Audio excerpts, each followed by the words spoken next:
Welcome back to the Mid-Year Mitch YouTube channel, and as you can see we have an empty nest in here, so this is the perfect time to tell you about a new project car I have waiting. We're at the movies, huh? Yep, we're at the movies.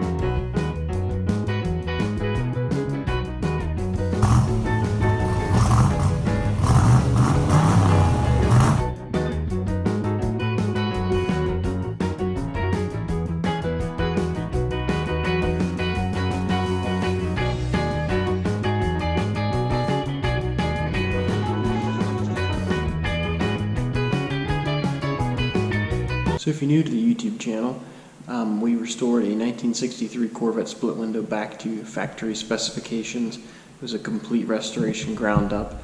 I don't have all the videos on YouTube yet, and I will do a final restoration video very soon. There'll be some links for those videos. But this time, I wanted to show you a different kind of project that we have going on. Like I said, the last project was original, so this project is a bit of a twist from that. I'll show you what I mean. All Corvettes are high-performance cars. The difference is only in the grid.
So here's a new addition to the family.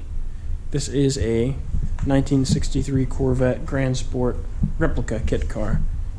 I got this car from Florida, and it was originally built by D&D Motorsports in Ohio. Then it went to Florida, and the car was never put together. I think it spent most of its life in Ohio, potentially sitting outside. But it was built in the 80s or 90s and just never finished. So there's a lot of potential here. This is just a bare rolling frame. So the body is all hand-laid fiberglass that was made in special molds. It's a full tube chassis. It's a 4-inch diameter tube that uses late C4 suspension. And it's going to need a lot of work. This is a blank canvas, so there's going to be a lot to do with this. It has, as you can see, a windshield, but it had something funky going on in here.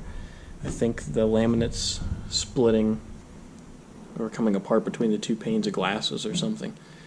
Panes of glass. And there's a lot of work that needs to be done to reinforce the car. Right now the cowl is very, very, very flimsy because it was never tied into this lower portion of the firewall. The firewall feels pretty rigid, but you can see somebody was grinding it out to reinforce it. So this just needs some pieces of fiberglass in here, and then something to go up underneath the middle of the cowl. And this is the wrong core support. It has a C3 core support in it with some blocks of wood to space it, and I have my old 63 core support. So I'm going to try to use that to go in here just to get a better mock-up. And the car has some stress cracks in the fiberglass, probably from people picking it up and moving it around, and from it not being supported properly.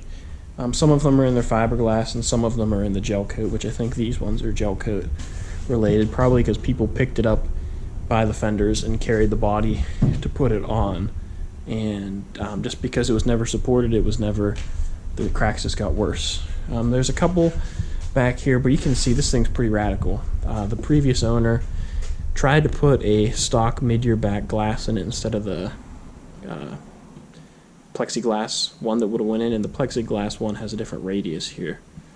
So he cut out the body here. So I'm gonna sell this. If anybody wants a good back glass for 64-7, let me know.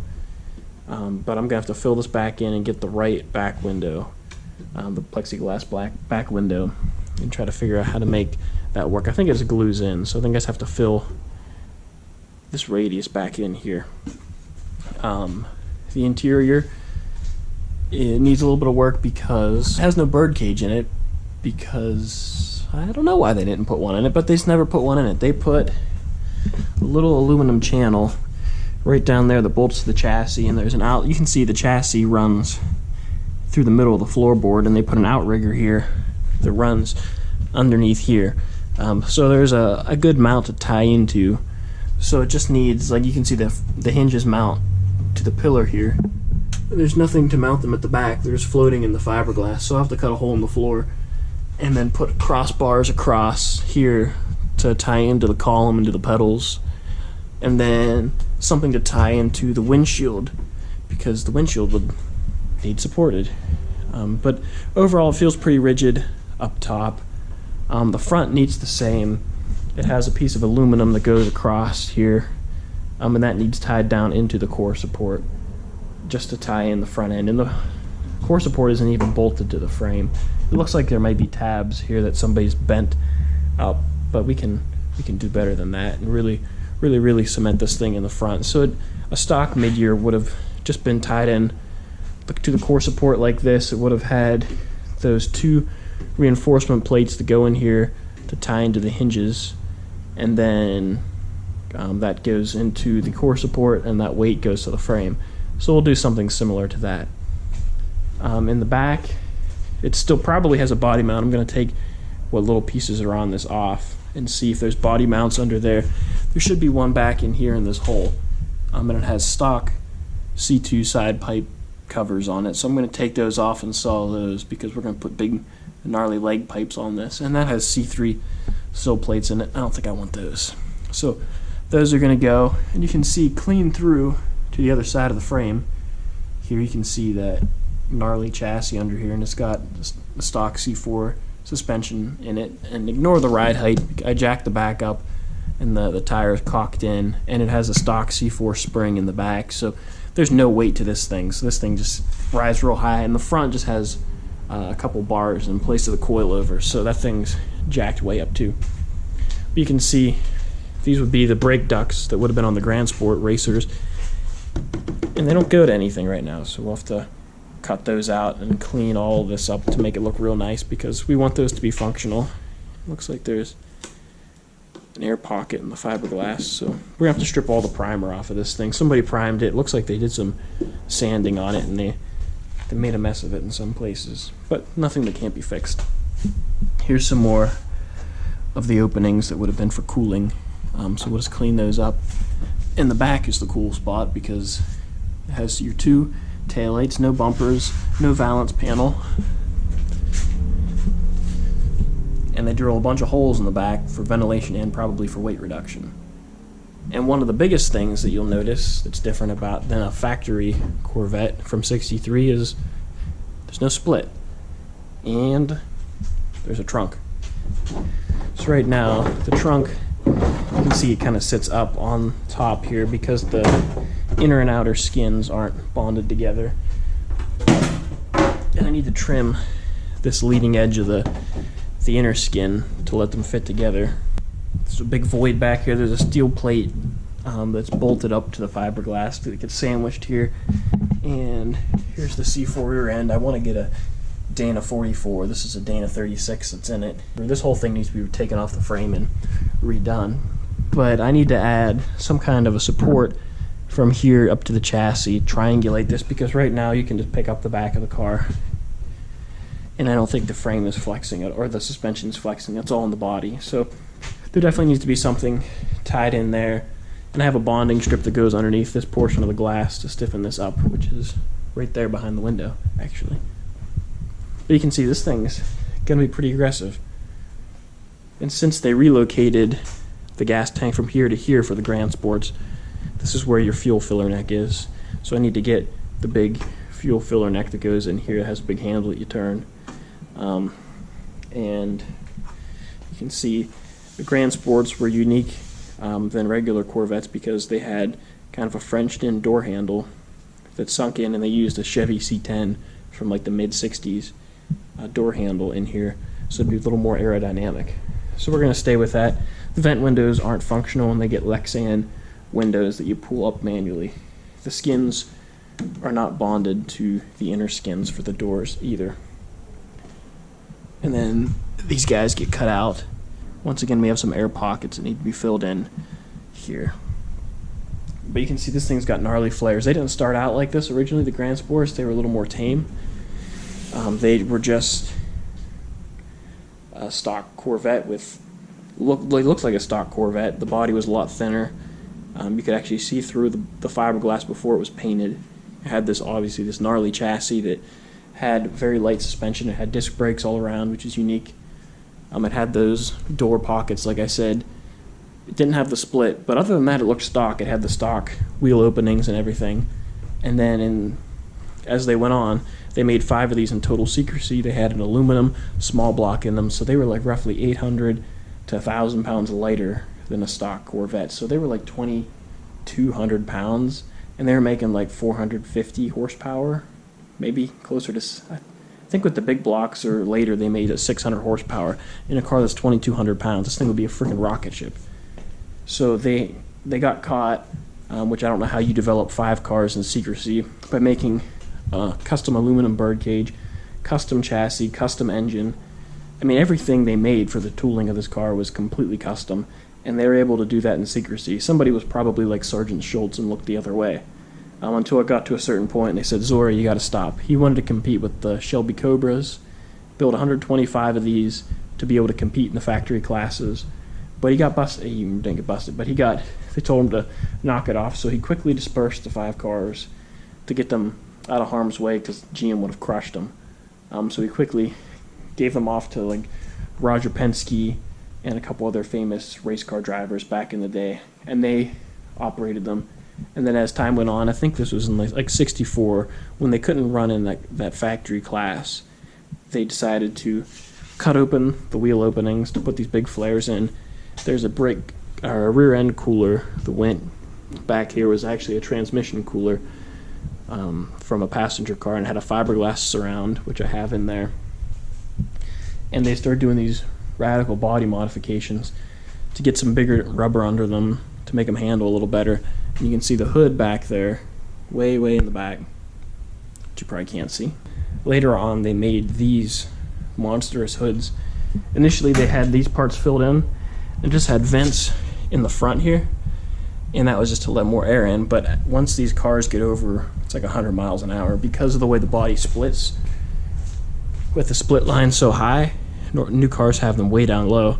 It gets a lot of air underneath and would get trapped under the hood. It would actually rip the hoods up, and the whole front end would lift. So they put in these vents. There should be steel plates or aluminum plates that go in here. They're finned in the front and in the sides to let some of that air out and help these things breathe. Another obvious thing that's different about this, which I guess I didn't show before, is the front end of this car.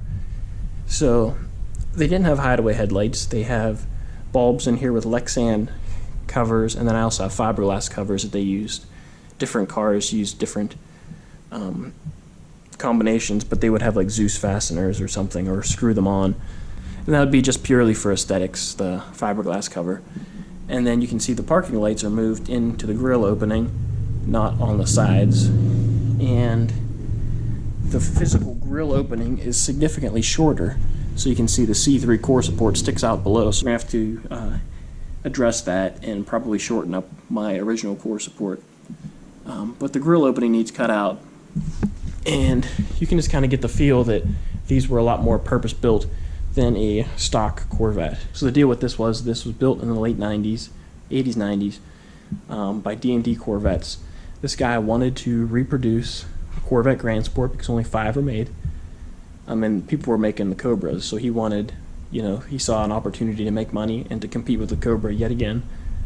So he made a deal with one of the guys that owned Grand Sport number 3, a coupe, and he said, I'll restore your car for free if you let me take it apart and make molds of it, and if you let me have some of the tooling that they used to build these and the blueprints and stuff. So he did, and soon enough they built molds. They sprayed the fiberglass into them like a boat, and if you look up D&D Corvettes on YouTube, you can see the video of them assembling some of these cars, doing the fiberglass work in the convertible mold.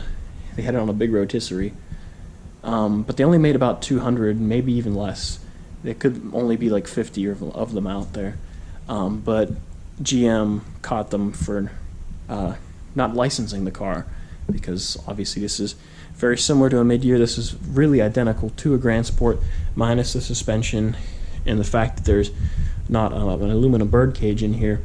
It uses stock mid-year hinges. I have stock mid-year latches that go in the car. I mean, it uses the same front windshield, and there's a lot of other components that this uses, minus the back glass. But everything else is, fairly interchangeable. So they got in trouble for that, and they had to stop. Later, I think Mongoose, and he actually might even be working there. The guy that, I think his name was Dean, that did this.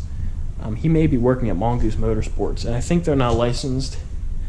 And so is Superformance and Duntov Motorsports. They make Grand Sports. So this was probably one of the first Grand Sport replicas or Corvette replicas out there. So because of that, there is a little bit of a learning curve, because like you can see, some of the fiberglass is starting to get cracks in it. And I think that's just from this nose not being supported. This thing had straps thrown over it to haul it, and this thing was moved around a lot. So she got some cracks in her. So I think the first thing we're going to do is strip the primer off of it to see what's under here, and we're going to have to start bracing the heck out of this car. So I got to find a core support that I want to use to tie into the nose, get this nose supported so we can do the fiberglass repair here. We're going to have to do some glass repair of this nose section to tie in this cowl, and then we can start to fix some of these cracks in here. I also want to glue the trunk together, just to get that started, because it's just a skin right now. So I got to trim up that inner skin, and then we're gonna have to tie in this back end before we do any repair back here. And I also want to put this bonding strip in that goes the strip right there that goes in here. In terms of parts for this car, obviously there's no engine. The steering rack is locked up. It's a C4 steering rack, so I'm going to yank that guy out today and try to get another one in the future. Yank that core support out. These guys are going, it just has lenses in it for the turn signals and taillights, so those are going to get yanked out. It has a steering column in here that's pretty rough. I don't know if it's usable or not. That'll be determined. It has these seats that are just like 80 to 82 or 82 seat buckets in a fiberglass pod, so those probably aren't going to be used. And we just have to build a lot of structure in here. It has something down here, so I think we just have to tie in the front, maybe a little in the back. It needs obviously holes cut out down here for the shifter and the console and stuff. But in terms of interior, all it has to really get is maybe carpet and insulation underneath. It doesn't get door panels. You can see the marks or the, I don't know if you can see over there, the grooves in the fiberglass door, but it doesn't get a panel, it just gets some access covers. So that just gets painted. The headliner will probably get painted. There's a roll bar. There's a roll bar in here that bolts down to the chassis. Down here, you can see the pickup point. You can see the pickup point in there. So that's going to come out because it's scratching the headliner, so something doesn't fit right. That might need to be lowered a little bit. Here's the dash. It doesn't use a glove box. It just has an opening there. And it just gets some kind of a cluster in there. We're not going to use anything too fancy for gauges. Doesn't get a clock, doesn't get a heater, doesn't get a radio. I mean, this is a bare bones race car. It's probably not going to have any HVAC. It's going to have fresh air vents, hopefully. But I'll need to figure all that out because I don't think there's any plenums down here or any sort of ductwork. So that'll be integrated later. The doors need structure, but I bought stock C2 structures. And I have a lot of the windshield trim, which is fiberglass, which is made off of probably real mid-year trim. So that's pretty cool. But the car's fairly complete. It has a headliner in it, but it has holes drilled in the headliner for some odd reason.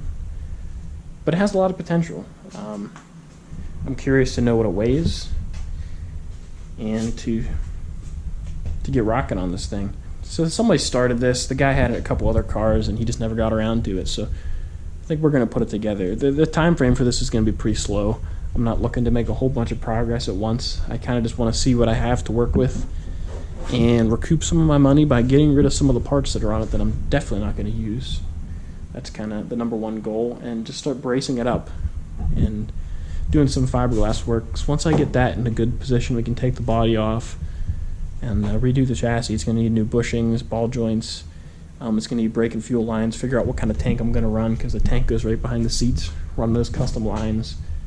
Rebuild, get a different rear end for it, and get a drive train for it, and see what happens. So it's going to be an interesting project for sure. I've always wanted to have a Grand Sport. I never thought I'd actually be able to have one because of Mongoose rollers. I think around this completeness level, I mean, the body would be a little nicer. It's probably about $50,000, and this is way less than that. And the goal is to have a heck of a lot less money into it than that because we're going to do a lot of it ourselves. Again, but I think I'm going to do a lot of the body work myself because, I mean, there's work to be done here in terms of the cracks, and this is just primer flaking. There's air pockets, but that's nothing too big for me to fix, and I can get it we can probably get it pretty darn straight. It'll just take some time, it'll take some work, but I think it's definitely achievable because this car, unlike the last two I've worked on, the front end's not ripped off of it, it wasn't wrecked, it wasn't on fire. This is just fixing stress cracks, strengthening the body, and fixing a couple cracks. And I've done that before. I've spliced a mid-year dash before and sold it. Obviously, you saw the 63, did a little bit of work on that. The 60, I helped glue that thing together. The team of us glued that together. And I fixed a mid-year hood that was a 67 big block hood that was all beat up. That one's still pretty rough. Which brings me to another issue with the car. One, this hood is extremely heavy, and because of the weight, it just split. It put a lot of stress cracks all around here, cracks, and it broke this part of the front end. That's the issue there. So that wasn't build quality, just somebody didn't finish it, and they tried throwing the hood on it and ratchet strapping it down. Bad move. So another odd thing this guy did is he decided to cut out a lot of this inner structure of the hood. It looks like he put Bondo on it for some odd reason. But this looks very, very similar to a 67 big block under hood support, which I have a whole new one at home. So the determination I'm going to have to make is this under support savable, because the whole thing is cut out there. It's cut out for both hinges, and it's cut out there. Why? I don't know. I'm sure I could hand lay glass in there, but I want it to be strong. That's my main concern with this guy, is it's strong and light. So this is obviously savable, and the hood itself isn't in that bad a shape. The top surface is pretty decent, but the underside is the rough part, and I need to get those aluminum vents that I told you about. But the whole car just needs body work because there's stupid stuff wrong with it. The edges, somebody, it looks like they didn't know what they were doing when they were sanding. It looks like somebody prepped it for primer and they just messed up a lot of the radiuses and some of the body lines. Because if you look, some of them are kind of curvy, but it's not that bad. I mean, for a mid-year coupe, for what I paid for it, you can't really touch them for that. Since I've been talking about this Grand Sport a lot to my friends, a lot of people have asked, are you going to restore it back to original, because they've seen what we've done with the 63 and my dad's Corvette and working on a couple other cars, which is a relevant question. But for a Grand Sport, it's not the case, especially since this is a kit car. It's like you can see from this piece of fiberglass, this is hand laid, and someone just rattle can primed this. But this car was never put together, this was never painted, and the whole car itself was never painted. So since it was never painted, the kit was never put together, it's basically like a brand new tester's model kit. So there is no factory color, there's no factory original engine and transmission. You put whatever you want in it. So it's a blank canvas, basically just like going to the store and buying a blank piece of paper or a painting, and you paint on whatever you want. That's what this car is. So people see the crazy scoops on it and the fender flares, and they think it's a custom version of my car. And that's not the case. Everything on there is purpose-built. You can see, starting off from the beginning, they are a very humble beginning with a very big tube chassis that was designed to reduce the weight significantly of the Grand Sport. This took about 100 pounds off the car, and it used disc brakes. The tube chassis was narrowed to increase the stiffness because the factory street chassis was a lot wider for more to give you leg room. This comes through the middle of the floor, which you can see in the real car. The bird cage was aluminum, which again reduced weight. The gas tank was located further forward, and it had a spare tire, which had a trunk, which was regulated by the rules. It had fixed headlights. The gas cap was relocated to the side, and it had Lexan windows, and that fiberglass was very, very thin. So this is what the Grand Sport would have looked like whenever they would have built them in the research facility under top secret conditions. These cars, there were 5 built. They wanted to build 125 of them to compete in the racing series against the Shelby Cobra. But they developed these 5 in total secrecy, and that's as far as they got because GM got wise to it. They wanted to shut the program down. These cars would have been crushed, but John Meekum ended up buying them and shipping them out and having them raced. And then from there, since they weren't allowed to race in the factory class they wanted to, that later began the body modifications. It's like what you see here. They had the bigger fender flares so they can get on big wheels and tires. They cut all the holes in the back for weight reduction, added the big scoops for brake cooling. This was the first iteration of the hood. It had these vents to get more air in, but that created a lot of pressure, and these cars tend to lift over 100 miles an hour. So they ended up cutting these side holes in the hood. The side holes in the hood to allow the air to vent out and prevent the hood would literally rip off of the bungee cord. So that was just to help relieve some of that pressure. They developed an all aluminum 327 engine, or 377 cubic inch engine with 4 Weber side draft Weber carburetors on it, and this was all in the name of speed. As you can see, it has more vents in the side. This car looks like it had a little bit of a run in here. It's looking a little beat up, but everything was purpose built on these cars, which is very different from the factory split window. It's more for comfort and convenience and style. Everything on here was built for a purpose. So I mean, it's beautiful in its style, but it was all built for a purpose. It wasn't built just to look good on a drawing. It was built to go fast and to beat the Cobras. Well, there you go. There's my newest project, the 63 Grand Sport. I've been sitting on that car for almost 2 months now, and I've been really excited to reveal it, kind of waiting for the right time to do so. Like I said, I'm really excited to get working on that, and also hopefully enjoy the split window before the season ends and get that out to Carlisle. If you'd like, leave a comment down below. I'm interested in hearing what you guys would want to do if you bought this car, what kind of engine you'd put in it, transmission, what color you'd paint it, what kind of brakes you put on it, if you put air conditioning in it, whatever you want to put down. However, if you ever wanted to build a car that was totally off the wall, if money wasn't an object, if there was no limit on it, what would you do? I think this is going to be more of a budget build, and I'm going to lay out a few different options later on in another video for how I would want to go about planning a build, and kind of walk through how I would budget and try to make a budget that I can stick to. That way you don't overspend in a month or get out of hand with it, because it's very easy to do that in a build of this caliber. So if you enjoyed the video, please leave it a thumbs up, subscribe to the channel to see the work on all these Corvettes that we have going on. There's always something going on the channel, and I'm hopefully going to start cranking out some more videos here. So be sure to stick around for that, and as you can see, I have a lot more work to do now, so I'll catch you guys later.